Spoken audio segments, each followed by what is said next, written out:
रात के 2 बजे के करीब जब सारे लोग सो गए तो बुद्ध जगे और बुद्ध ने आनंद को जगाया कि आनंद उठो, काम करो। तो क्या भैंस खोल के भगा दे।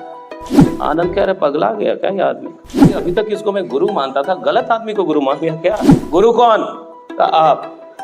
तुम कौन? कहा मैं शिष्य। तो जाओ जो मैं कहता हूं वो करो। ये बताइए कि अभी से 2 साल पहले जब हम लोग आए थे तो आपका ये घर और बढ़िया नहीं था, बहुत गरीब थे। ये अचानक से 2 साल में क्या हुआ? सब कुछ बदल गया, आप तो अमीर हो गए। हम 30 साल के हो जाते हैं, 40 साल के हो जाते हैं, 50 साल के हो जाते हैं और कभी ऐसा 1 साल नहीं आता जब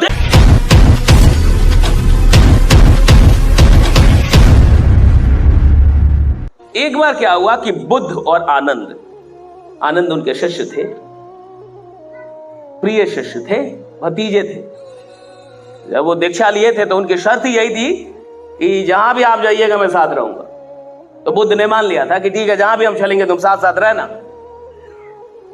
तो आनंद और बुद्ध जो अपने आनंद के साथ, वो शिष्य के साथ वो कहीं से गुजर रहे थे, जा रहे थे तो एक जंगल से गुजर रहे थे, चलते ही रहते, गुजरते गुजरते गुजरते चलते चलते शाम हो गई। बहुत गौर से सुनिएगा ये कहानी।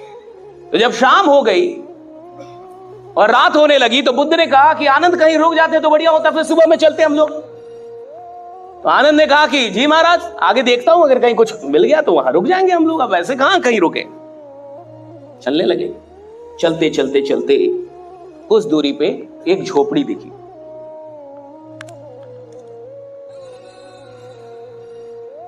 फूस का मकान तो समझ ही रहे होंगे आप लोग, फूस का मकान जो होता है वो देखा, और एक आदमी, 2-4 बच्चे जिनके बदन पे छोटे बच्चे, कपड़े बढ़िया नहीं, फटे उटे, गरीब आदमी दिख रहा था। तो आनंद ने कहा कि महाराज अब यहीं रुक जाते और कहां जाएंगे। दोनों गए, उसने प्रणाम किया, स्वागत किया, जो संस्कृति है साधु संतों का स्वागत करती है। उन्होंने कहा कि आज रुकना है हमें और सुबह में निकल जाए। कहा ठीक है, व्यवस्था कर दी, जो भी व्यवस्था कर सकता था। नीचे में जो बिछाना उछाना होता है बिछा दिया, फूस सब लगा के आराम से सोइए।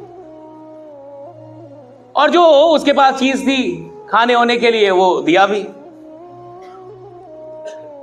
रात के 2 बजे के करीब जब सारे लोग सो गए तो बुद्ध जगे और बुद्ध ने आनंद को जगाया कि आनंद उठो। आनंद उठा। क्या बात? उठ गए। कहा एक काम करो, क्या भैंस खोल के भगा दो। उस गरीब आदमी के जीवन में सिर्फ एक भैंस थी साहब, जिससे उसका परिवार चलता था। 3-4 बच्चे थे और एक भैंस थी। उसी भैंस के दूध से वो बेचता था उसको शहर में जाके और उसका परिवार चलता था। ये बात बुद्ध ने और आनंद ने उससे पहले ही पूछ लिया था। तो 2 बजे रात में बुद्ध उठ के बोल रहे हैं आनंद को कि जाओ भैंस खोल के भगा दो। आनंद कह रहे पगला गया क्या ये आदमी। आनंद को लगने लगा कि अभी तक इसको मैं गुरु मानता था, गलत आदमी को गुरु मान लिया क्या। ये गरीब आदमी का कहते भैंस भगा दे। तो आनंद शक बकाए, कहा कि महाराज, कहा कि आनंद मैंने तुमसे क्या बोला।